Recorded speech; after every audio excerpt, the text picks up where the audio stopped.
All right, what's good, y'all? So, look, we got a big decision coming up for Kamarui Dorsey November 1st, coming up for the outstanding prospect here in the state of Georgia, in Hampton, not too far where I'm from. Not where I'm from, but where I'm at. Interesting to say the least, man. This kid absolutely blew up this past summer and had every offer in the book come in. Georgia Tech, Georgia, Ohio State, whatever you can think of, this kid had coming in for him. And what's so cool is he just getting on the radar, right? Phenom has an NIL deal already in high school. And some that I've talked to close to him, not necessarily people he knows, but like coaches that have evaluated him, they're saying he's a generational talent. Now, that's a bold thing to say the least, man. But that's what I'm hearing per multiple sources that have evaluated his film. Coaches that have talked to him have said they think he's a generational talent. But it's very interesting to say the least, man, to see where he's going to decide. I think this is a recruitment that will go all the way down the stretch. I think, obviously, even if he commits now, I think there will be teams in his ear consistently trying to sway him. Hey, go to the school. Hey, come to my school. Hey, we want you here. You know what I'm saying? We can offer you this, offer you that. And I think a lot of it's going to be who can offer the best deal and how early of a playing time will he get.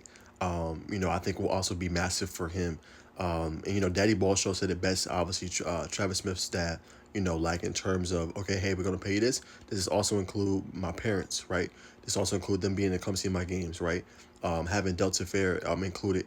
Different things like that, tricks of the trade that these guys are going through in the negotiation tables. Something to keep in mind of. Nonetheless, man, here's his top 8. Georgia Tech, Florida State, Tennessee, LSU, Georgia, Ohio State, and Texas A&M. More so I should say top 7. Georgia's been pushing hard down the stretch, obviously, for Kamari Dorsey. It feels like that's a school that he could probably end up going to. So that's going to be obviously massive. But like I said, he's 6'3", 190, can play multiple sides of the ball, athlete for Hampton. Can do a little bit of everything. He's a versatile chess piece, man. He's a versatile weapon, you know what I'm saying? So he's a guy that's going to continue to watch. But Georgia feels like they have the momentum currently right now. Can that change in the next 2 weeks? Of course, sure. But it all depends on what he wants to do. Now, Georgia's been producing DBs. Are they known as DBU? No, not really, but they have been producing DBs at a higher rate. So has Ohio State. Ohio State is one of those few, go along with LSU, that have produced DBs consistently. Derek Stingley Jr., so on and so forth for years. You look at Ohio State, what they've been able to produce. Marshawn Latimer, year in, year out. Ohio State gonna have some type of elite defensive back. So it just depends what he's looking for. The package. Tennessee can offer a lot too. A team that's improving, a team that just signed obviously that massive deal that we talked about, the NIL deal with Adidas moving forward. That's going to help them out, help their brand out a lot, and obviously for their athletes. So it's going to be super interesting to see where he chooses. Georgia Tech's a team I think he can go in and develop and probably play day one.